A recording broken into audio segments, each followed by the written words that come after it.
un listado completo de qué políticos, qué clase de políticos eran investigados a partir de este espionaje ilegal con migraciones y con la triangulación de otras reparticiones en la provincia de Entre Ríos. ¿Es así, Juan Pablo? Así es, Fernando. Tenemos un listado al menos en primera parte de algunos cargos que ocupaban, como bien decía Florencia Cariñano de la Dirección de Inmigraciones. ¿Qué cargos ocupaban aquellos dirigentes o funcionarios que eran espiados en el marco, al menos de la lista o de la nómina que tiene la Dirección Nacional de Migraciones? ¿Cuál era el interés?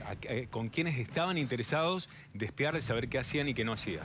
Intendentes, exintendentes, miembros del Superior Tribunal de Justicia, periodistas, funcionarios y empresarios también de la provincia de Santa Fe que forman parte de esta lista. Hay que decir, Fernando, que estos espiados formaban parte de la oposición durante el año 2019, que es cuando se confirma que se llevó adelante este aparato de espionaje ilegal, al menos desde la... Esto es solo la pata de migraciones, ¿sí? Esto es solo una parte del mega caso de espionaje ilegal. Que seguramente después se desprenderá mucho más que hay detrás de esta primera aparición. Pero también había una búsqueda específica en un tiempo específico que también tiene un correlato con elecciones que se daban en la República Argentina. Y esto es justamente este costado político del que estamos hablando. Después de agosto y entre octubre del año 2019, es decir, después de que Mauricio Macri pierde las elecciones primarias por 18 puntos con Alberto Fernández y las elecciones generales donde él logra remontar a través de la campaña del Sí se puede y llega a una diferencia finalmente de 10 puntos abajo, no es reelecto presidente de la Nación Mauricio Macri.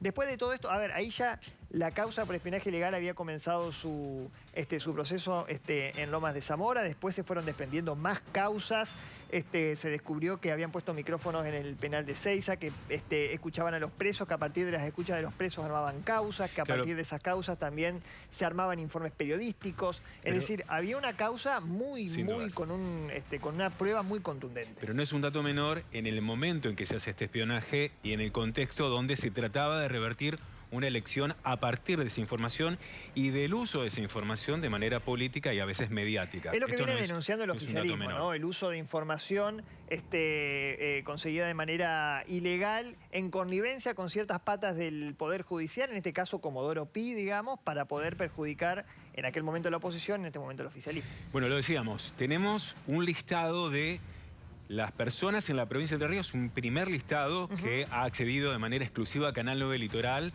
sobre aquellos políticos, mujeres y hombres de la política de la provincia de Entre Ríos que fueron espiados en este contexto a través de migraciones y ya comenzamos a compartir los nombres de estas personas que durante ese periodo fueron espiados de manera ilegal y que arranca una causa judicial. Bueno, como primera medida, Gustavo Bordet, en aquel momento, finalizando su primera gestión, ya había sido reelecto gobernador. Fernando, ¿te acordás que hubo elecciones desdobladas? En la provincia se votó antes que en la Nación. Gustavo Bordet ya había sido reelecto, no había asumió de hecho cuando Alberto Fernández fue electo presidente de la Nación.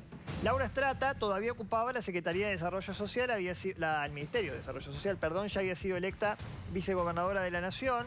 Rosario Romero era ministra de Gobierno. A la postre se confirmaría nuevamente que sería la titular de ese cargo y es el que sigue ocupando. Luis Benedetto es titular del Ministerio de Planeamiento, hoy CTM en Salto Grande. A ver, estamos dando el listado de personas sin dudas claves dentro de la política de la provincia de Entre Ríos. Primeras líneas. Hablamos del gobernador de la provincia que es reelecto, la máxima autoridad de la provincia de Entre Ríos que era espiado de manera ilegal por parte de migraciones con la triangulación de otras reparticiones y además con nombres de personas que tenían que ser avisadas de cómo tenía que continuar ese espionaje. Estamos hablando de la primera línea, de ahí para abajo va a aparecer muchos otros nombres más, muy importantes dentro de la política, dentro del periodismo, empresarios también de Santa Fe, lo decías, pero volvemos a reiterar, el gobernador, la máxima autoridad de la provincia de Entre Ríos, espiado de manera ilegal por la gestión de Macri, la vicegobernadora electa en ese momento, estamos hablando también de una figura clave, y en el intento de revertir lo que habían sido las elecciones primarias hacia las generales.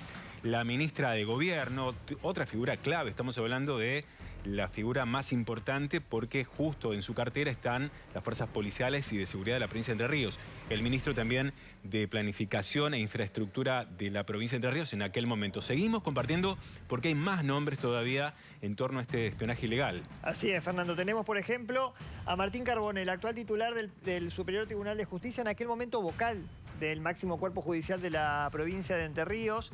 Es decir, hoy la cabeza del Poder Judicial entrerriano también fue espiado, al igual que Enrique Cresto, hoy titular de Lenosa, en aquel momento, finalizando su primera gestión como intendente de Concordia, sería reelecto, tomaría licencia para ponerse al frente del Ente Nacional de Obras Hídricas y de Saneamiento. Martín Piaggio, intendente de Gualeguaychú, un intendente además que se ha identificado con un sector más kirchnerista dentro del justicialismo, más contestatario respecto de las políticas liberales del gobierno de Macri, y Edgardo Cuéllar, que en aquel momento era secretario general de la Gobernación y que luego de las elecciones de octubre sería electo senador nacional en primera instancia por el justicialismo.